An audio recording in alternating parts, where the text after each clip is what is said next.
This is a critically important and complex topic. I know many of us could speak for longer than an hour.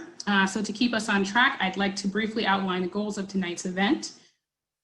So number one is to spread awareness of and build community around the upcoming Manchester Cedar Swamp Universally Accessible Trail.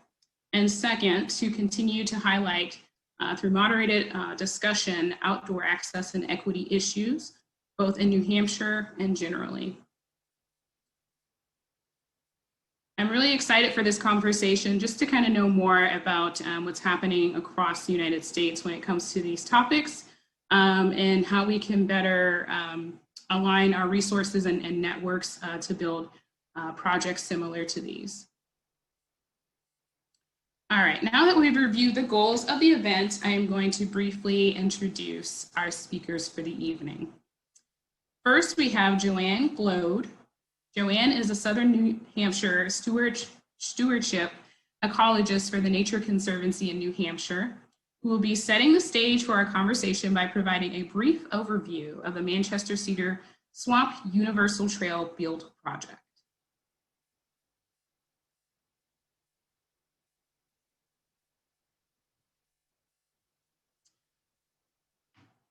Next, we have Pedro Altagracia, who is a New Hampshire local and an outdoor enthusiast, an avid hiker. Pedro is a community organizer and racial equity advocate originally from Bronx, New York. James will also be joining us tonight as a speaker. James is an Atlanta and Seattle-based environmental and outdoor recreational leader. He is dedicated to promoting accessibility and representation of African Americans in all outdoor spaces. He has spent more than 10 years of experience coordinating environmental stewardship projects throughout, throughout the United States. He is a former park ranger at Klondike Gold Rush National Historical Park, was named one of the Washington Wilderness Recreation Coalition Next Generation of Outdoor Leaders, and is the National Parks Conservation Association's top 10 under 40. All right, next we have Kadeen Peterson, who is joining us on the call from Exeter, New Hampshire. I hope I'm not botching that. Kadeen is a former genetic researcher turned biology teacher at Phillips Exeter Academy. She is a native of the island of Jamaica who was raised in Brooklyn, a former researcher who found her way to community science, specifically focusing on studying the effects of climate change on vulnerable geographic regions. She has also created programming that both advocate for and promote the presence of Black youth in the outdoor recreation field. Nadine is a recent gardener who is using her small container plot as a teaching tool for her promotion of urban gardening while highlighting issues of food apartheid. Now I would like to pass it over to Joanne from the Nature Conservancy. Thank you, Nicole. Hi, everyone. As Nicole said, my name is Joanne Glode, and I'm going to give you all a really brief overview of the Universally Accessible Trail project that we're planning at our Manchester Cedar Swamp Preserve. But before I do that, I just want to really say how excited I am to be kicking off this conversation. I am participating not just as a Nature Conservancy employee, but also as an ally who is eager to learn more about ways that the environmental community can ensure outdoor spaces are truly inclusive. So I'm going to share my screen and pop up a map here. Let's see, is that working? There we go. Yes. That shows our Manchester Cedar Swamp Preserve in Manchester, New Hampshire. The preserve is shown as the dark green area in between Hackett Hill Road and Dunbarton Road on the north side of the city. At 640 acres, it's the largest area of natural lands within the city limits. Currently, there are 2 miles of hiking trails on the preserve, and the existing trails look much like typical hiking trails with rocks, roots, and hilly terrain. But with this site being so close to the largest urban area in New Hampshire, we wanted the trails to appeal to more than just our typical users. There's so many benefits to being in nature, but for many, getting outdoors and realizing these benefits can be challenging. We're planning on building a universally accessible trail at this preserve to increase access to nature for all. We're using the USDA's accessibility guidebook to outdoor recreation and trails as a starting point for our trail planning and design. This guidebook specifies parameters for making hiking trails as accessible as possible for folks with physical disabilities. We're also hosting a number of conversations like this in hopes of learning about barriers that maybe there aren't guidebooks for, and look for ways to address these in our current planning phase. On the screen now is a map of our Manchester Cedar Swamp Preserve. The existing trails are shown as the dashed lines, and the proposed accessible trail is shown as this purple line. If you follow along with the yellow stars that'll pop up on the map, I'll show you a few of the trail features. So starting at the trailhead, the new accessible trail will take visitors through open, rocky oak woodlands that are characteristic of the preserve. Large rocks and boulders are strewn throughout the forest as a result of the historic glacial activity. The trail will lead to an overlook where visitors can enjoy views across one of the largest Atlantic white cedar swamps in the state. Atlantic white cedars are a globally rare tree species with their range restricted to a narrow band near the Atlantic coast. This particular swamp is fascinating because the understory is dominated by another rare plant, the giant rhododendron, which puts on a gorgeous show of large white flowers in late July. Oops. From here, the trail will continue through more rocky oak woodlands until it ultimately connects with the small loop that is our existing cedar trail. We plan to upgrade the current bog bridges, as seen on the left, to a 5-foot wide boardwalk, as shown on the right. We are fortunate to be working with the City of Manchester Public Works Department on an upgraded parking lot design. Our goal is to enlarge this existing lot to accommodate 15 cars, plus 2 designated universally accessible parking spaces, and a city bus stop. We are especially excited about the bus stop making a hike in nature accessible to folks without their own transportation. Our goal is to create a trail that is a community asset with universal appeal, so family and friends of diverse abilities can get outside and enjoy experiencing the outdoors together. Through community conversations like this one, we are listening and learning. Already we've gathered some great input from webinars with the LGBTQ+ and disability community. We hope to act on as many of the suggestions and ideas that come from these conversations as we're able to within the bounds of our staff and financial resources. In addition, we plan to share all suggestions with our conservation partners in hopes of infusing accessibility and inclusivity into trail planning projects beyond just this one. We plan to keep everyone up to date on the trail build through virtual events and coffees through the end of the year and into next year. And we hope that you will continue to stay engaged. And thanks, that's the end of my presentation. So I'm gonna pass it back to you, Nicole. Thank you, Secretary Ann. That was wonderful. Thanks for the presentation. All right, so next we have Pedro. You can introduce yourself, please. Hello, everyone. My name is Pedro Altagracia. I'm a community engagement coordinator for New Futures. That's what I do from the 9 to 5. But when I'm outside of work, I'm often found on a trail near some lakes, anywhere where I can be around any greenery and any lush life is where you often find me.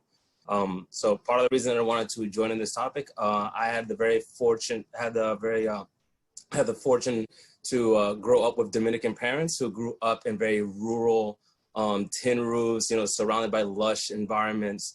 And then when I moved to New York City, it was kind of a very abrupt culture shock. It was one of those things where I was still learning how to be, in modernity at the same time kind of embrace the fact that my origins come from a very agricultural and very rural environment. So upon moving to New Hampshire in 2010, it wasn't necessarily a big transition into this lifestyle. I very much appreciate this whole lifestyle up here, but one of the things that I found immediately challenging was to be able to access trails because I did not have a car. I'm a New Yorker, so public transportation is something that I, had immediately available back home, but not necessarily here in the state of New Hampshire.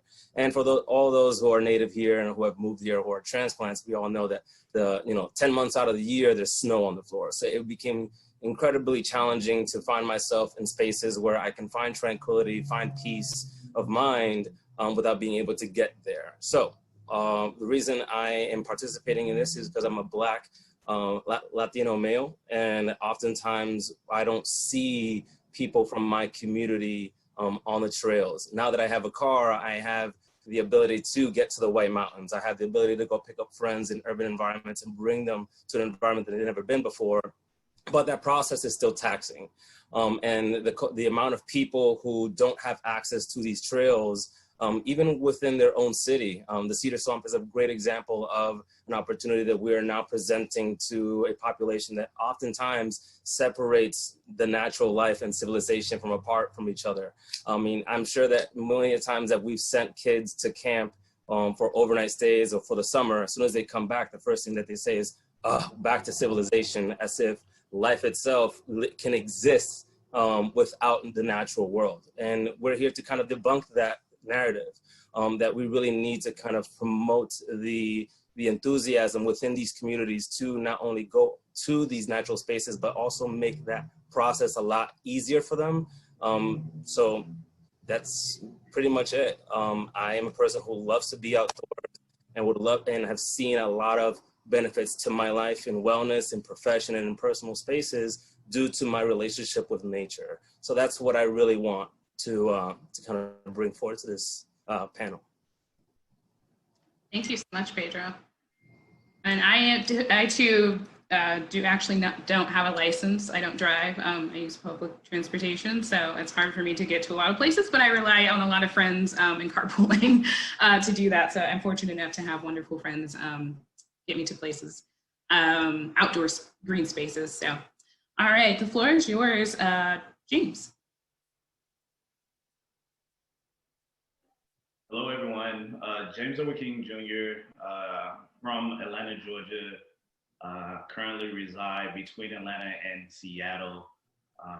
I love nature in the sense is my grandparents are the ones who taught me about nature. They taught me how to give back.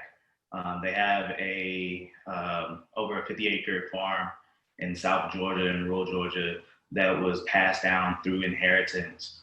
And luckily we was able to keep that land and pass it over.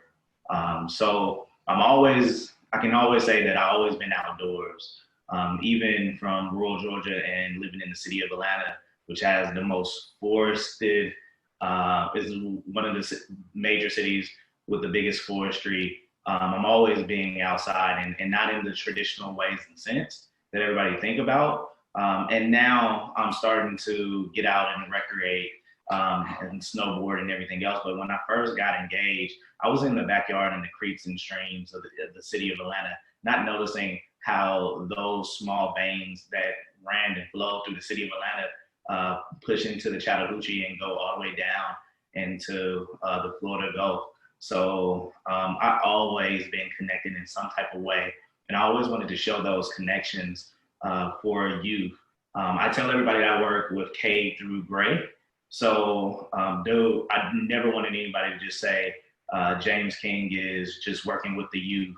I K through Gray because in this diversity, equity, inclusion work, the work that I have to do, I have to not only be a representative and show face, but I also know that there's a lot of people that I come across that are not educated about African-American history in the outdoors, or there's a lot of people who we should brush on and we should learn the indigenous culture in which the land that we stand on. So we always been here.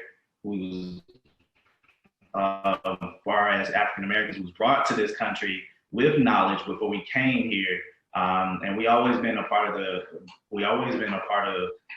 the outdoors. So I think those narratives just really need to change, and people just need to open up. So Yeah, thank you. Yeah, thank you, James. Thanks for bringing up the importance of the intergenerational message. That's definitely needed. All right, now over to Kadeen. Thank you, Nicole. And I have to say, I am already super impressed just being on this panel. Like, I'm glad that I'm last because I get to hear all these wonderful things. But hi, everyone. Again, I'm Kadeen Peterson. I use the pronoun she and hers. And I'm just really glad to be here on this panel. My story kind of starts in Brooklyn. So I was born on the island of Jamaica. My family, we came here when I was 6 years old, moved to the Flatbush area in Brooklyn. So I like to tell people I still grew up in Jamaica. It's basically the same. But what my journey to being on this panel is kind of a late one. I didn't really discover my love for the outdoors and for nature until I was maybe in my mid-20s. And I'm still in many ways discovering it now. When the area of Brooklyn I grew up in, all I remember is that there were no trees. And in order to find a tree, you'd have to go to the wealthier neighborhoods, like the Park Slope, those, you know, and that's mainly where the white people were. So for the longest time, I had this idea in my head that trees were for white people. And that was just my narrative, and it didn't bother me. It was just my reality. And it wasn't until much later that I started realizing that was not true. This idea of land belonging also was something that shifted for me. And it's more so that I feel like I belong to the land at this point. And so my journey again to this panel is I'm a teacher now. I was a researcher for quite a while. And as I tell my students, it got to a point where I got tired of talking to my research subjects. I worked with mice. And then after a point, I was like, I need to maybe start interacting with people again. And so that led me into the classroom. It's something I have loved doing. But what I noticed is that around my table, there are lessons where we will take our students just outside, like to go look at some trees, to observe nature. And for the most part, it was my Black and brown students who would be like vehemently opposed to literally just stepping outside. And I stopped and I thought about that for a while, and it reminded me of my upbringing, where I had this narrative that I don't belong here. And I was wondering if that narrative was still pervasive in the youth, even though there is quite a large age gap between them and myself at this point, and realizing that, wow, they are still thinking exactly the same way that I was thinking. And that's kind of really what started my journey to how can I get Black and brown youth out into the outdoors, understanding that this is for them as well, understanding that there is an innate understanding that they have, much like what James was saying, that we have kind of forgotten, or it's just not taught anymore, and that oral history has been lost. And it's funny because when I go visit my grandmother on the island of Jamaica, she is a prime example that, you know, we belong to nature, because she has all this knowledge that I have somehow forgotten. And so I'm here just being on my journey back to finding that and bringing as many people as I can along the way. So thank you. Thank you so much, Kadeen. So although I'm the moderator, I would like to kind of give a little bit of background for me as well. Just we have some context there, because I feel like there's the similarities of a lot of your stories from the speakers. It definitely resonates with me growing up in Cleveland, coming from a family of 10, raised by a single mom in inner city Cleveland. Was really stressful. I, at one point, was in foster care and was abused along with an older sibling. And I used nature as therapy. So even now, having to think about the importance of how nature impacts our mental health during these really trying times is really, really important, along with the discussion around diversity, equity, and inclusion. in these spaces. There are a lot of youth that I've seen who really feel like they need to connect to those spaces in order to heal themselves and understand who they are through being in those outdoor spaces and having those experiences, which I think helps us reconnect back to self. So I'm so glad all of you are here and present for this conversation. It's definitely needed, and hopefully we can delve more into some of the topics that you all brought up. So thank you very much. All right, so again, thank you, Pedro, James, and Kadeen for your remarks. And thank you to Joanne for giving us all a great overview of the project. We are now going to transition into the Q&A portion of the event. But before we do that, I would like to review some quick ground rules with all of you. Please keep yourself on mute unless called upon to ask your question or provide a comment. Please type your question into the Q&A portion of the webinar. And I highly recommend that, just because in the comments, if you put a question in, it might get lost. So the scrolling is a little bit difficult to do, more difficult to do than using the Q&A. So make sure you put those in there. Please try to keep your questions brief to allow time for others. And please type any comments and resources into the chat window that will be saved and sent around to those who registered for this event.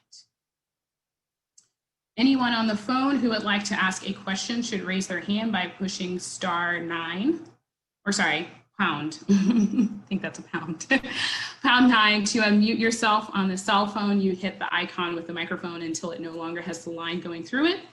To unmute yourself on a landline phone, you should enter #6 on the keypad. And we will call on individuals by phone by reading off the last 3 numbers of your phone number.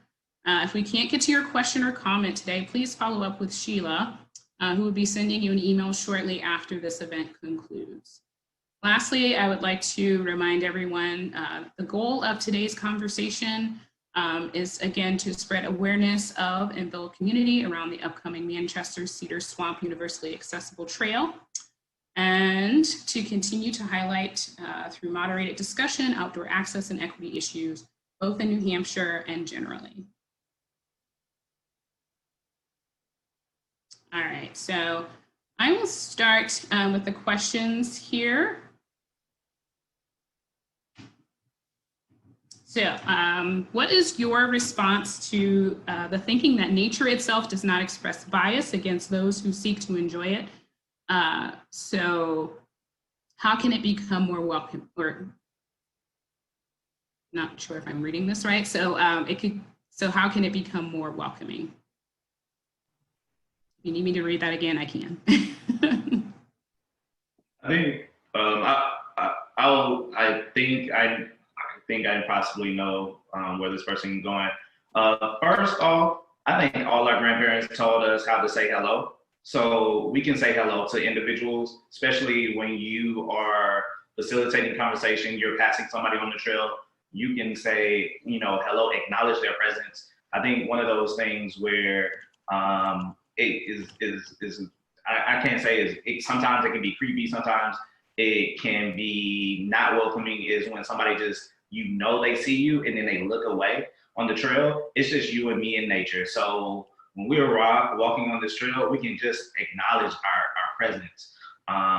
And also, I guess some of the bias is, if you haven't grown around African Americans or any other person of color, and we're walking on the trail, I know we are unique. I know we're fascinating. I know we're great human beings, but we're not museum animals. So for me, don't come to me and I've never seen Black people hiking before on this trail.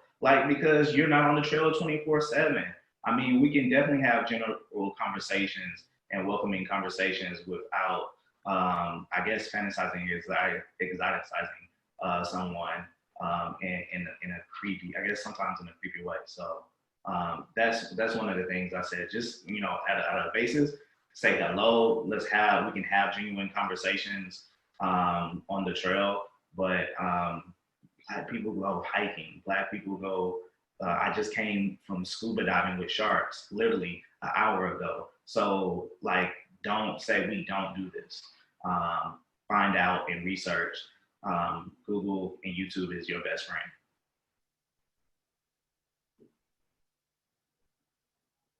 All right, go ahead, Pedro, if you want to add to that. So 2 points briefly. I think one of the ways that we can become more welcoming is if we kind of expand the experience, the first experience people usually have with nature. In particular, I'm talking about New Hampshire. We have to use what we've got best to our advantage. And that's, we're one of the most forested states on the East Coast. So one of the times, for the population that exists here, which is predominantly white, a lot of their experiences are their parents, let them go play out in their backyard. A lot of them are just like parents who are already stewards or environmentalists or environmental enthusiasts who want to take their kids outdoors. Oftentimes, my first experience with environmentalism is at school, is through biology, through chemistry. So it's one very important thing to kind of note is that as parents and as people who are aspiring to be parents or people who wants to be students, that we should encourage our SAUs to kind of include experiential learning outdoors and also include environmental, like natural sciences into the curriculum.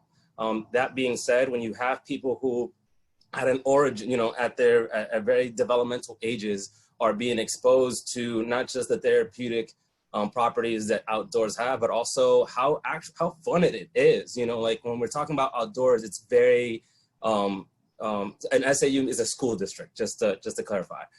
So when we're outdoors, a lot of times what we have is people who forget that there's a diversity in outdoor natural spaces, whether it be near a lake, whether it be near a triangle, a recreational park.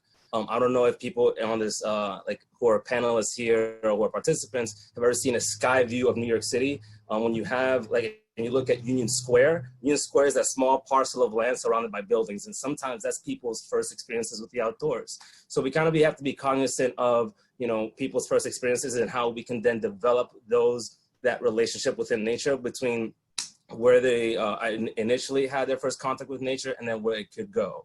One of the other things that we can, and the other thing that we can do to kind of become more welcoming, start breaking down narratives and stigmas that people have when it comes to BIPOC communities and natural spaces. And by BIPOC, I mean Black, Indigenous, people of color. And so, for example, we have the narrative that, for example, when I go back home to New York City and I'm talking to my friends, what do you like to do in New Hampshire? I like to fish, I like to snowshoe. I'm not good at skiing or snowboarding, so I usually try to stay on my feet.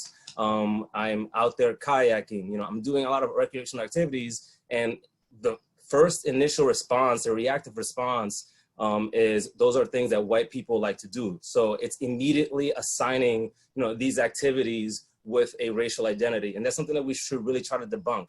I have seen people of color on trails. I have seen people of color, commit to stewardship. And that's something that we also need to kind of address is we have to kind of redesign our definition of what stewardship really looks like. Stewardships in Manchester are going to look completely different than stewardships in North Country. And the same thing with North Country in Nashua and in other places. So we just kind of have to kind of open up that avenue of, what it truly means to be an environmental enthusiast. It could be that person, that community leader who goes to the community garden and picks up all the trash around the area and tries to make it look nice. But it could also be that person who is inspired to volunteer at the Cedar Swamp and is trying to kind of do trail maintenance. So we really kind of have to open our opportunities to where people of color are experiencing their first experience with nature and also where they're receiving their education. Because oftentimes there's no follow-up, it's just them being outdoors, and that's often enough. But if there is no, within people of color, there are, we're talking about low-income communities where, oftentimes people don't have the time paid off to go to a trail, or there aren't, people who can immediately, find childcare to go or bring their children out to the outdoors. So there's things that we need to consider with this regard is, we have to just kind of make it more accessible for people, even within their urban spaces, and also just make sure that education is implemented in every step of the way through their development of their relationship with nature. Yes, Pedro. I love that. I love all of it. That's awesome. This is warming my heart so much. So thank you for that. I kind of want to tie two questions together. So one is in relation to safety and being outdoors. So do any of you ever feel safe when you're outside in a secluded area or not, and why? And then maybe that's 3 questions. The other tying, someone asked a question specifically about getting youth out on their first wilderness trip, the culture shock. So how do we bring them into those first time experiences without it feeling overwhelming or, you know, I don't ever want to do this again. So I think I'll jump in here because I think it's becoming very obvious to me that I'm the newest in the outdoors. And that's great. No, that's great because I'm sure that there are some people on this call who are existing in this space as well. And so the safety piece is the first one I want to tackle here because that's one that I have wrestled with a lot. And I, for the longest time, had the narrative that both James and Pedro are speaking of, the whole that's for white people. I had that narrative for a very long time. So unlearning that has been interesting. And the way I've unlearned it is actually interacting with my students. So it's funny that my teaching role is helping me to learn in this way. But in terms of the safety, especially in secluded areas, because I could go for a walk. Like I live in Exeter, New Hampshire, and by no means is this a rural space. I mean, I'm from Brooklyn, so it feels rural to me, but it's not rural. I have definitely gone for walks by myself in secluded areas. And in fact, that is part of my therapy, part of my self-care as well. But it's taken a while. And it's funny, for me, the safety piece doesn't come from a fear of other people. It comes from a fear of animals. It comes from a fear of unknown wildlife. So for me, I guess maybe answering this question is a little bit different because I don't necessarily approach nature in terms of, and I may be misinterpreting what the question is asking, but in terms of fear of other people in that area, is not a story that is mine. I'm very aware of my Blackness when I am in nature. But it's not like if I saw another person coming towards me on the trail, there's not an immediate fear. In fact, for me, I like that because it means that they have alerted other animals that there's people around, and so they leave, right? And I just think I had to just continue to tell myself that piece of it. And now I'm just working on the whole, okay, I just have to be safe. Like if I'm in a place that has a lot of bears, I just have to make sure that I'm aware of that. And I am, as I've connected more with nature now. So that piece of it I have a little bit of a different narrative there. In terms of trying to engage youth, it's funny because I actually feel like that piece of it, the thing that I'm afraid of, is exactly what my students are afraid of as well. So when I talk to them about, let's go out, we're just going out to this field, and you can see everything in the field because there are no trees. And they're like, nope, there's got to be something in the grass. And I'm like, yeah, probably there is something in the grass, but I'm not telling them that. But I think for me, it's easy because, or I guess easier because they see me as a Black woman in nature. And I'm stepping out there, and they see all around my classroom, I have pictures of me on all these adventures that I've gone on in national park systems, in wildlife, and they're seeing this example of me being there, right? And there's other examples of people of color, especially Black people, that they can see as well, but they know me, right? So there's a personal story there. They're like, oh, Miss Peterson did it, so it can't be that bad. Or at least Miss Peterson did it, and they know I'm 4'11", I'm a very tiny person, and they're like, if she came out alive, I think we could maybe do this. And so I think I just approach them because there's a personal story involved, and they know me. They're more able to say, okay, yep, I'm going to turn around, I'm going to go with you into these woods because I trust your story, and you're telling me that this has been your experience, and I'm still scared, but at least I'll give it a chance.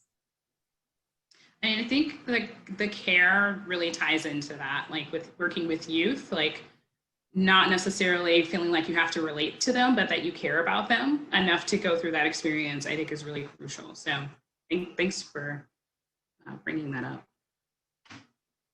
Anyone else want to chime in to the safety or involving youth in first-time outdoor experiences? Yeah, I would like to chime in that not only we think about the physical safety, we also got to think about the emotional safety, the experiences that these youth might have that was traumatizing, or their family, or within the outdoors that might have passed down historically, or something that they have experienced most recently or in their lifetime. So we have to be considerate of those. And it takes time to allow people to open up and be honest with you. But you definitely have to be open and honest with them and give them your true heart. And knowing that, you know, if they can trust you, then they'll know that they can take those steps and they can take those boundaries. And it takes time to build trust. It truly takes time. It's not just one occurrence. And we got to also think, I was talking to a group of individuals probably like a year or two ago, and they was like, James, we can't get these kids on this overnight trips. And they wasn't considering of some of those kids are the older siblings, and they have to watch the rest of their siblings. So day trips, they had to change their whole programming, and the consideration was to bring it to day trips, and then open it up at that time to sometimes to families and siblings as well, because they were, you know, the young providers. And I know from my family, my dad and his older brothers, when they was younger, they were, you know, the oldest one is watching the rest of them in the household, and some things haven't changed because of whatever it is. So we have to be mindful of those things. And going back to emotional things, we don't know if a kid got attacked by a dog or a bird. So when people go on these trails, and it is, I think the leash laws is very important. I know we want to see our dogs run around, but I have a lot of people who have bad experience with dogs. And so when the dog runs up to them, they're not thinking that your dog is friendly because they don't have an ID or tag or have a personal relationship with your dog. They just know that they've been attacked, and that's a traumatic experience. So we really have to think about those things. And yes, maybe we should definitely make space for those animals that are our pets and stuff, so they can roam around too, and be considerate. But you know, we have to think about all of that when we're planning a trip for youth. So the emotional and the physical parts of safety. Yeah, thank you so much for that, James. All right. Did you have anything to add, Pedro, before I move on? Just want to make sure I'm not. You can just tell I'm just burning with, I can talk about this forever. One of the reasons that I also feel as though safety is something that we should definitely bring up, it's when we're talking, my experience obviously is very tailored to the White Mountains here in New Hampshire. But of course, you know, I've had experiences with outdoor spaces in other states and other places. But we have to kind of be, when we're thinking about outdoors in relation to the White Mountains, we all understand that it's, you know, as much as it is very delightful, it's also very dangerous to go on your own on the White Mountains or even with a group. It's important to kind of understand that some people within the communities of color can simply not afford the things that will keep them safe out there in the woods. So, you know, for example, having the appropriate footwear, the appropriate clothing, you know, bug spray, you know, making sure that, you know, they have, you know, unfortunately, you know, like bug spray with DEET, so they don't carry Lyme disease, so they don't carry ticks back to their homes, you know, like, or heck, some people, you know, you know, some communities of color, quite honestly, aren't educated on like ticks in general, you know, like, so like making sure checking for ticks, or understanding that there are a lot of, you know, dangers out there. There's a lot of highlighting of delight in the outdoors, but it's also, we have to kind of, you know, bring it down to the microscopic size of what's really, you know, dangerous there for them. It's also, you know, if my buddies are saying, hey, we're gonna go on a day trip through the presidential loop, if I don't have a backpack to carry stuff, to carry warm clothing, it's going to be a very, very difficult and traumatic experience for me. And therefore, when I go back to a natural space, my inclination is going to be, no, I really don't want to participate in this. So in what ways, as just people in general, when you see that one of your friends who it may or may not be, whether he is or she is not a part of the BIPOC community, is kind of struggling to kind of like put together the essentials to having, like a good trip, having a water bottle, having a backpack, having warm socks, having a hat on, bug spray, all these things, be there to lend help, be there to make suggestions. Very briefly, when Katie said that, she is very aware of her Blackness in outdoor spaces, so are other people aware of her Blackness in outdoor spaces. So talk to them. It's really cool to see a variety of different people coming from different states and different ethnicities, all coming together for this common enthusiasm for the outdoors. I can't tell you how many times me and my roommate, Rachel, where she's also a person of color, when we go out in trails, we talk to absolutely everybody and we just banter, even if it's just in passing, we're coming down from a peak and we're saying, hey, like we're seeing clouds rolling over the east, just be cognizant of that, just watching out for people and creating that sense of community that allows people to say, hey, like I had a really positive experience, on the trail to up Mount Moriah, and I didn't go on the trip, but I'm very thankful for that person to have said, hey, you should turn around, it's going to be raining or snowing, because I would have put myself in danger and I don't have the equipment or cannot afford the equipment to be able to do that kind of hike either solo or with a group. So there's things to create, there's things to be really conscious of, just this community. The natural world is already a very welcoming place. In fact, much more welcoming than people would ever assume. And I think we need to be stewards and agents of propelling that kind of narrative forward, not just to the communities that are often found there, but the communities that should be there. Yes, I want to speak on that. I have a friend recently, another Black woman who's really interested in the outdoors, but she didn't know how to just immerse herself in it. She's very interested and had a lot of questions. And she's been working in predominantly white spaces. So when we went on a hike together, it was just question after question after how do you get into this? Do I need specific gear? How are you talking to everybody that's on the trail? She was really nervous to even talk to people.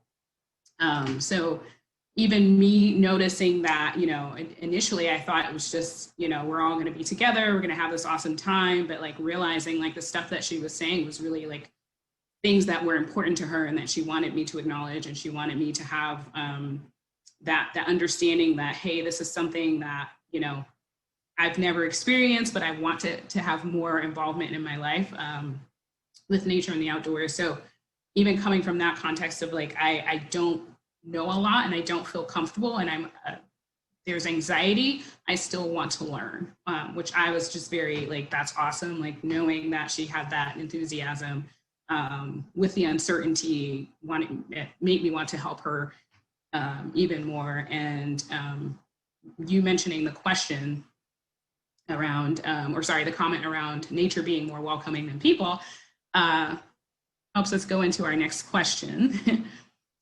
So this was asked before, this was sent in before the event as a question.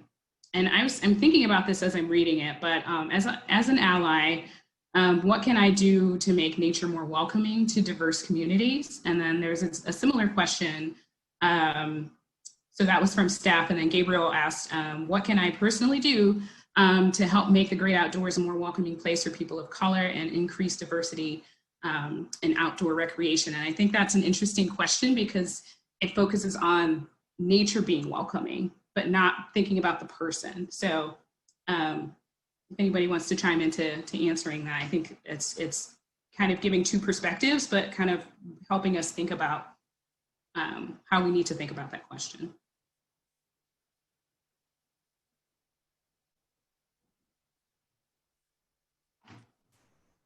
So if I may, one of the ways that we can, as an ally, that you can be more welcoming and kind of just, if you are an ally, more chances than not, you have kinship or friendship with people of color. They trust you. So, you know, I think that you need to just spark honest conversation about these things. It's just, before even getting on the trail, it's like, hey, like I noticed that oftentimes when me and the crew go out and do stuff outdoors, like you're really kind of like, you know, disappearing, like you don't want to involve yourself. So just like spark conversation with the person. It could be that maybe that your activity, for example, you're going to a lake, everyone's having fun, they're swimming, and your friend doesn't know how to swim, you know, and how do we make that kind of, you know, like necessarily it is outdoors, but it's very recreational. How do we make that activity more inclusive to people?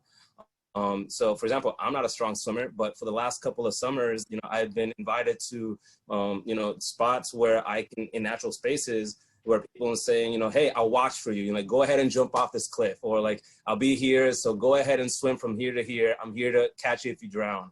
And a lot of my fear is being outdoors, of heights, of being in water, that oftentimes are narratives that are generationally passed down, have been, you know, I've kind of just destigmatized it and kind of completely broken off from it.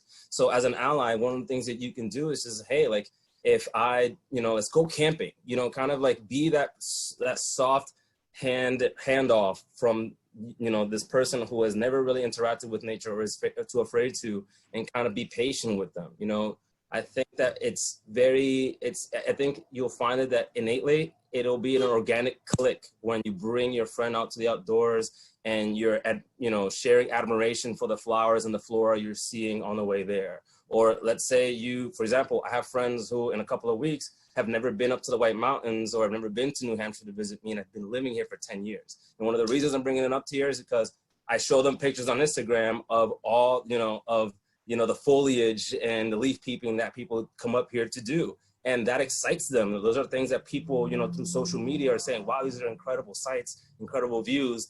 How could I ever get there? Well, if you're that outlet for those people, be that outlet for those people. Like, there's sometimes you need to just drag your friend by the hand and say, hey, we're going on this camping trip, let's do this. So their first experience oftentimes is filled with trauma, but if it's not, and even if it is, be that soft handoff, you know, be that soft kind of landing place for this person to feel those vulnerabilities, to feel those fears, but also be there to kind of support them when they are conquering them, and celebrate when they have kind of found this shared admiration that you have with the outdoors.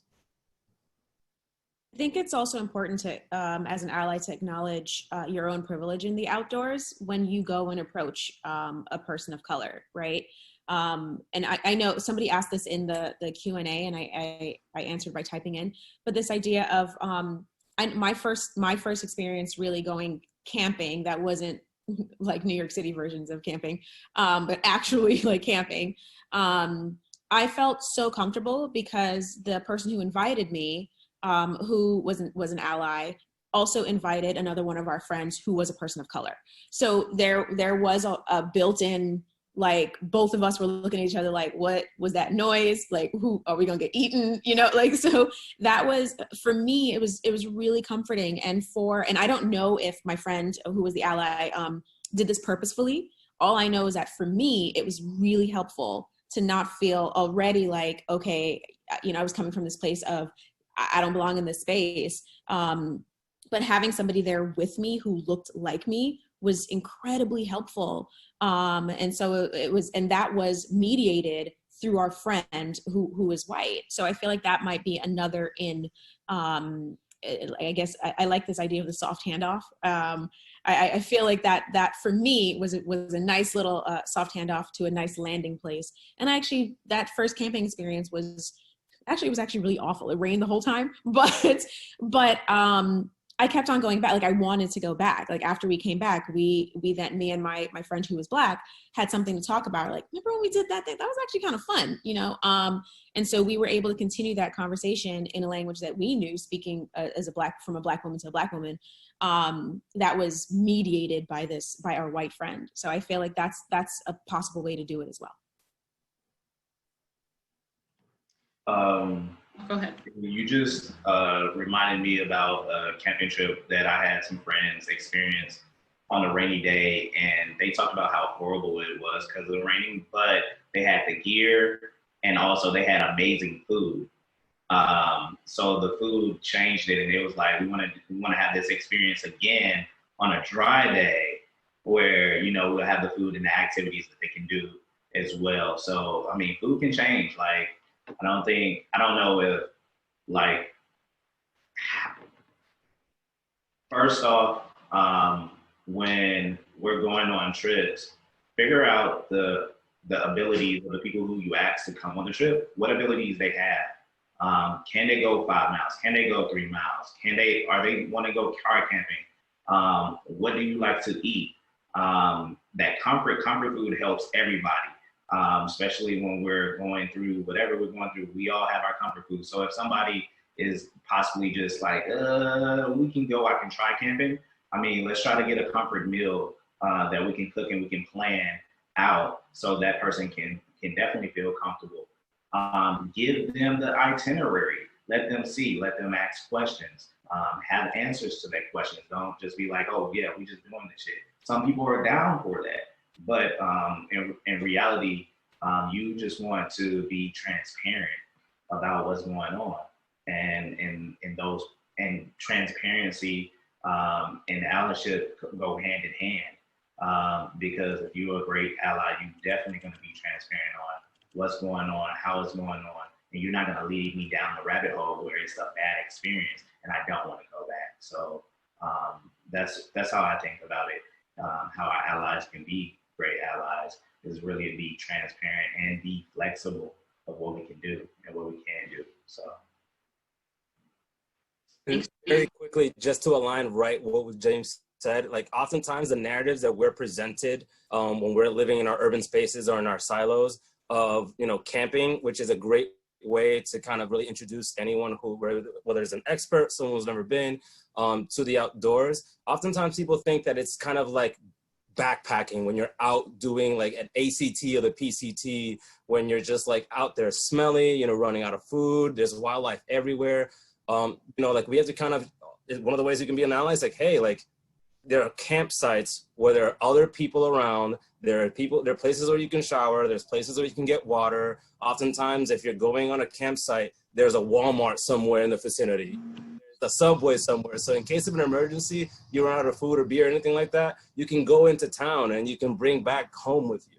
And I think that's, I think it speaks to a larger idea that we need to create this kind of nucleus of having the outdoors also be a second home to these people, making them feel like home. So that's why camping is a great way. It's fun to tent up. It's fun to mess up on how to make a tent. One of my first camping experiences, but one of my first camping trips of last year, it was torrential downpour, pouring rain. We waited 15 minutes in the car, we would have completely missed the rain. But we had to, go in there, and those experiences are fun. Those are experiences and stories that you tell your children and that you talk about at a dinner table later in the week. So it's creating that idea of home, making it fun. Everyone understands that camping can sometimes be, man, I forgot my boots, or I forgot my Birks, or I forgot wool socks, like, hey, I got socks for you. Or just like, hey, that stinks, but you can rough it out. Those are experiences that we will always remember. And oftentimes, we have a great time because we're around great company, and that's a really good thing. Be that great company. You are the company you keep.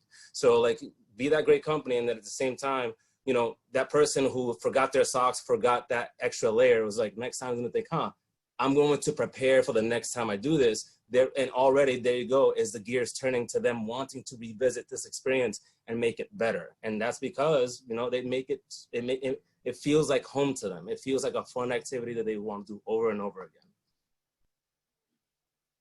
All right, thank you so much, Pedro. So we have a few more minutes. So I'm just gonna wrap up here.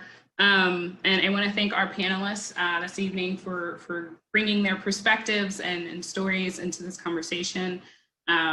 Definitely needed to continue this conversation, but also open up our networks and perspectives into how we live our lives and how we want to continue to connect to green spaces in our communities and within our organizations, and how we can better do that.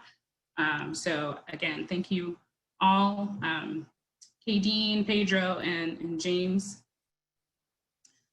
So moving on, I just want to make sure I'm redirecting myself here because there's a lot of good questions coming in. Thanks so much, Kadeen, for answering those through the Q&A as well.